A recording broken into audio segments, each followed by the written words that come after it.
This is John in Exile.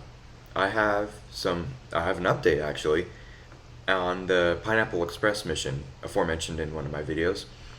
Almost as if it was straight out of Hollywood, this retired extremely dangerous RED group of heroes are go for a Pineapple Express, the sequel. The Pineapple Express, a group of highly trained US military veterans who risked their lives conducting secret rescue missions behind the Biden State Department's back, is going back to Afghanistan for the next phase of their mission, getting the hundreds of Americans left behind by Biden out, and bringing them back home. During the first phase of their mission, they were able to help out almost 700 US citizens and allies get to their evacuation flights at the airport safely.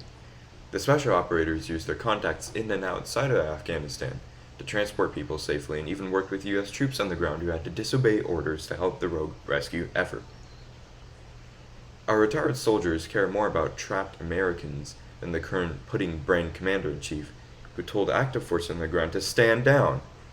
Biden's resume has not even made any public mention of the elite rescue team, and the operators will continue on without any official US military support. According to the heroes, nobody else is coming. Scott Mann, a retired Green Beret and co-founder of the Pineapple Express, spoke with Breitbart News exclusively and explained the newfound urgency that has been created to rescue those left behind after Biden shamelessly honored the Taliban deadline to end evacuation efforts. Unlike the deliberately clueless State Department, Mann says that there are hundreds of US citizens who are still stranded behind enemy lines.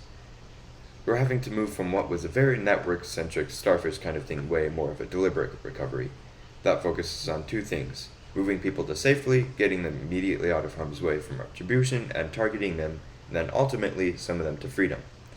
Categorically, we're still looking at American citizens that are still a couple of hundred at least that are still in country.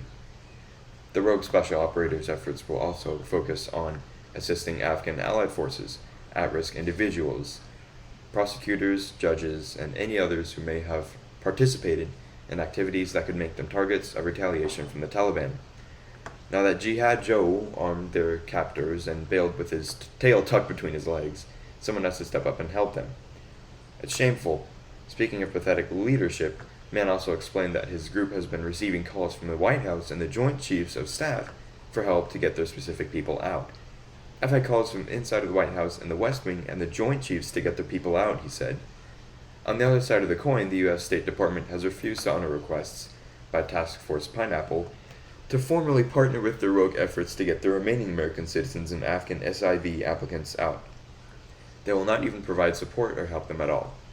We need help. They, the State Department, can open the borders to Tajikistan. It's very hard to get across, and if we're going to move people, that's one place we'd love to go. They can increase capacity in the embassies so that they're ready to process. The State Department could allow private organizations to bring helicopters around the periphery of Afghanistan and fly people into or out. The Biden administration could issue presidential funding to keep the Pineapple Express rolling, with the need for clandestine activities that would follow private-public partnership to occur, where we are citizen liaison network, leveraging 20 years of relationships that we've already proven and working hard in glove and responsible DoD entities to honor the promise and get our people home. I mean, those are some very specific things, very doable. Despite their best efforts to get assistance from US forces, they're on their own to clean up Biden's mess.